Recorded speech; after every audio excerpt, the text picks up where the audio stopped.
자, 물권 강론, 용익물권 할 차례입니다. 용익물권은 타인의 부동산을 사용식하는 권리고, 지상권, 지역권, 전세권 세 가지가 있죠.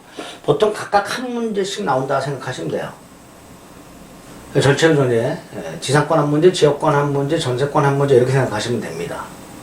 지상권은 한 10년간 12문제 나오고, 지역권은 11문제, 전세권은 10문제 이렇게. 이제 한 문제씩 나온다고 생각하시면 되고요. 따라서 기본이 되는 거, 그거 위주로 보시고요. 이 세 개 중에서 지역권이 제일 쉽게 나옵니다. 지역권만 맞출 생각하시고요. 나머지는 그냥 찍을 생각하시면 됩니다. 다만 지상권이나 전세권도 조문을 기억해두면, 조문을 확인해두면 맞출 가능성이 높아져요. 그 정도 노력을 해주시면 됩니다. 지역권 맞출 생각하시면 돼요. 나머지는 그냥 기본이 되는 것만 숙지하자. 자, 먼저 지상권 역시 조문을 먼저 좀 숙지할 필요가 있다. 279조 지상권은 어떤 권리예요? 타인 토지를 사용하는 권리인데요. 목적이 제한되어 있죠. 건물, 기타, 공작물, 수목을 소유하기 위하여. 요걸 이제 지상물이다 이렇게 말을 합니다. 자, 두 번째 꼭 기억해야 될 건 지상권의 존속기간이죠.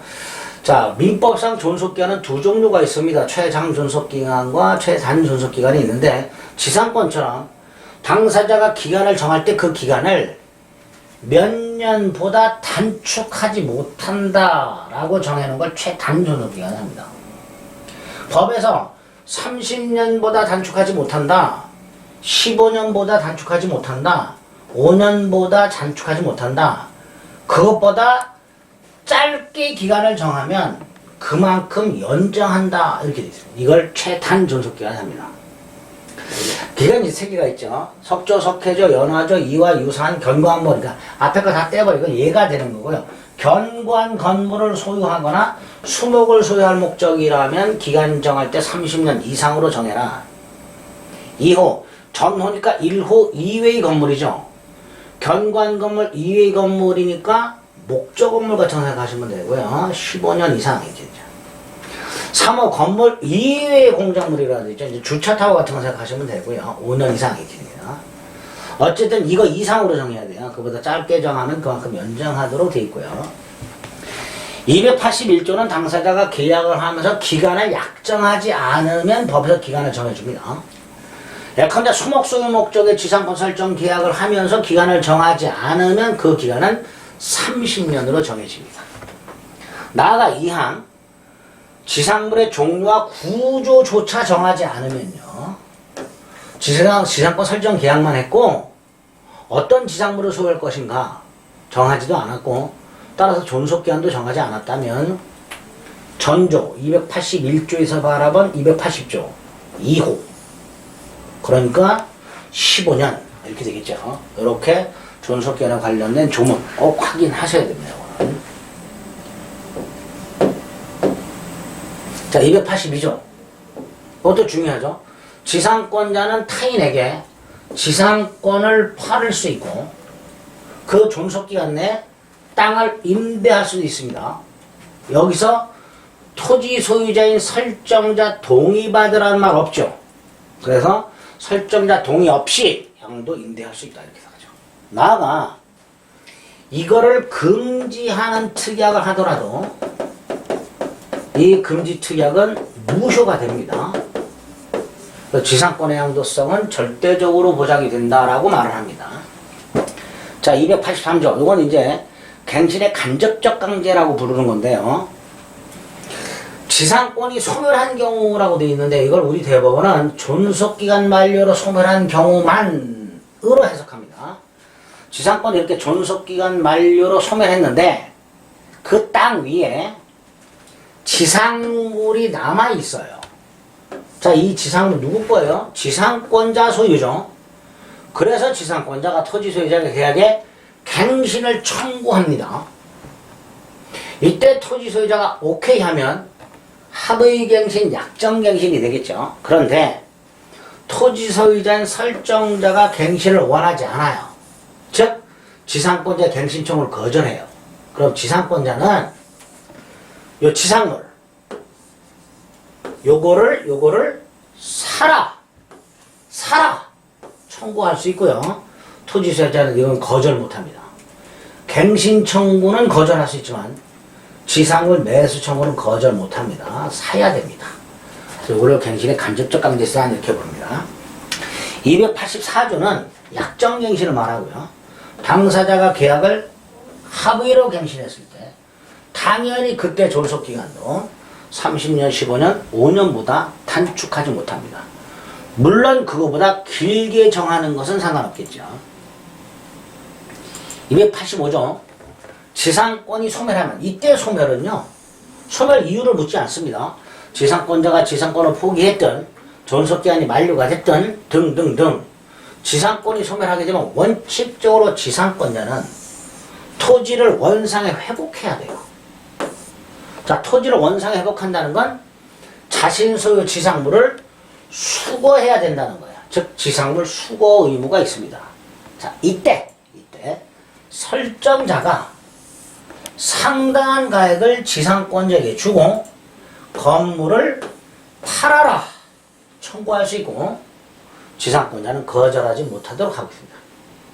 그럼 결국 지상권에는 지상물 매수 청구권이 두 개가 있는 거죠. 283조 2항은 존속기간 만료로 소멸했고 갱신을 청구했는데 토지 소유자가 거절했을 때 지상권자가 토지 소유자에게 건물을 사라 청구하는 걸 말하는 거고요. 285조 2항은 지상권이 어떤 이유로 소멸했는지를 묻지 않고 설정자가 지상권자에게 팔아라 청구하는 걸 말하게 됩니다. 이렇게 사라 청구권과 팔아라 청구권이 있고요. 둘 다 공통점은 뭐예요? 형성권이라는 거예요. 팔아라 그러면 팔아야 되고요. 사라 그러면 사야만 됩니다. 286조 지료증감 청구라고 되어 있는데 지상권에서는 지료지급은 지상권의 요소가 아닙니다. 즉 지상권은 유상으로 할 수도 있고 무상으로 할 수도 있는데요. 만약에 지료지급을 약속했다. 그런데 그 지료가 세금 등의 변동으로 상당하지 않게 됐다. 너무 저렴해지거나 너무 비싸졌다. 그럼 당사자는 설정자 또는 지상권자는 일방적으로 지료 증액이나 지료 감액을 청구할 수 있습니다. 일방적으로. 그런데 상대방이 이의를 하겠죠. 그럼 지료 증액이나 감액을 청구했는데 상대방이 이의를 하게 되면 결국 재판으로 가게 됩니다. 재판으로 가서 증액 또는 감액 판결이 있게 되고요. 증액 또는 감액 판결이 있을 때는 이 판결이 확정된 때부터 증액 또는 감액의 효력이 생기는 게 아니라 청구시로 소급해서 증액 또는 감액의 효력이 생기게 됩니다.